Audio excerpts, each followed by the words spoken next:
भ घिन्ताङ ताल छ मात्रा। आहाई मायाको गाउँमा शम्भु राई र उषाकिरण अधिकारको गीत र तिमी तार भिर मत लहर पवित्र सुब्बाको गीतमा यो ताल बजेको छ। यो ताल दादरा तालबाट यसरी बन्यो। यो झ्याउरे भन्दा थोरै धिमा मिठो हुन्छ।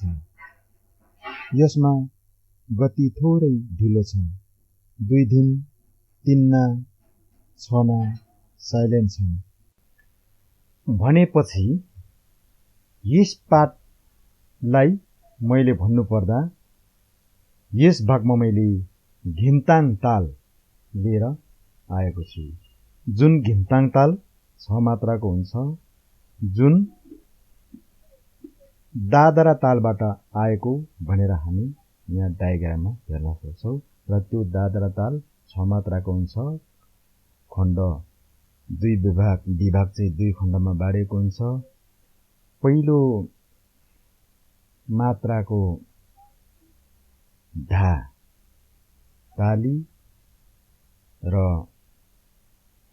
दोस्रो खण्डमा चारौं मात्राको स्थानको धामा खाली, तालीमा ताली बजाइन्छ, खालीमा ताली फुकाइन्छ। र यसलाई हामीले परिष्कृत गरेर लोकगीतमा बस्ने धेरैजसो लोकगीतमा बस्ने घिन्ताङ ताल बनाउनको लागि हामीले 2 मात्राको स्थानको धिन साइलेन्ट गरी 3 मात्राको स्थानको ना साइलेन्ट गरियो र 6औं मात्राको ना साइलेन्ट गरियो। र हामीले परिष्कृत गरेको तबलामा बजाउँदाखेरि धा धा तिन यो ड्यास, यो साइलेन्ट गरेको ड्यासहरूमा चाहिँ पर्खिन्छ र मुख्य बोलहरू बज्दछन्।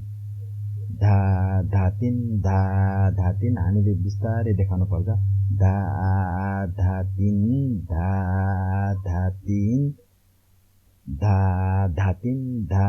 धा तिन। यसलाई मादलमा बजाउँदाखेरि घिन घिन्ताङ घिन घिन्ताङ घिन घिन्ताङ घिन घिन्ताङ भन्ने बोल बस्दछ मादलमा। र काँध कसरी हल्लाउनु पर्छ भन्ने कुरो यो पहिलो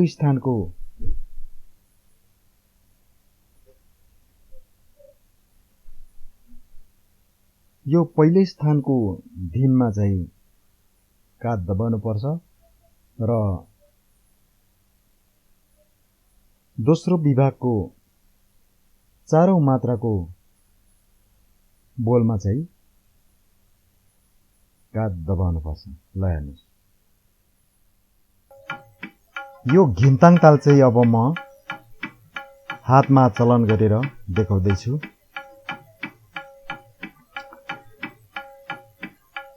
यो ताल मादलमा मैले देखाउन पर्ने हो, तर सामग्री नपाइराखेको अवस्थामा मैले दादरा तालमा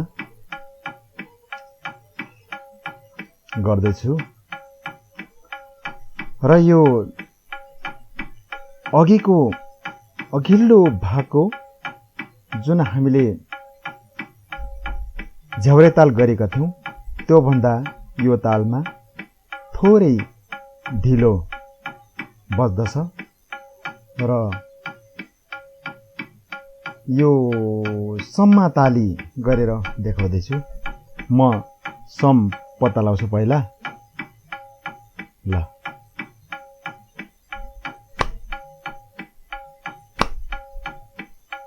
घिन घिन्ताङ घिन घिन्ताङ घिन घिन्ताङ घिन घिन्ताङ घिन घिन्ताङ।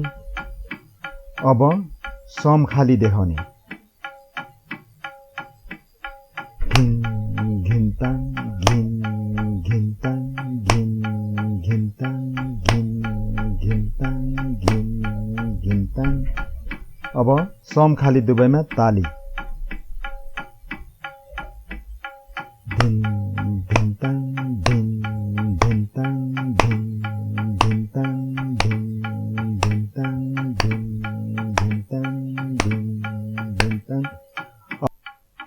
अब हात छोडेर ताल बढीमा ल्याउने।